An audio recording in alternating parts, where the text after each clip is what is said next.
Hello everyone, welcome to another video, and in today's video I'm going to be simply teaching you how you can blur background on Photoshop. So this video is going to be a very simple and easy step-by-step tutorial, so feel free to watch the video till the end. And with that being said, let's get straight into the video. So first of all you're going to do is, if you want your background to be blurred, obviously there is going to be a object, so you're going to select out the object. I'm going to click on this quick selection tool, and I'm simply going to run my cursor by clicking over the object. Finally, you can simply click on the -1 and you can correct the selection if you want. Doesn't have to be perfect, but the better you do it, the better it's gonna look. So as you can see, I've already selected out the subject, so I'm going to right click and click on layer via copy. And finally, once you have done that, as you can see, there is going to be the background layer which you're going to select, and up here you're going to click on filter and go down here to blur,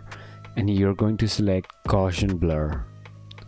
So as you can see, it's going to give it that blur effect. It's way too much blurry right now, but I'm not going to make it that blur. I'm just going to make it a little blur. As you can see, the picture just looks way better now, as it looks like a portrait. So that is as simple as that. So if you thought this video was helpful, feel free to comment down below and let me know.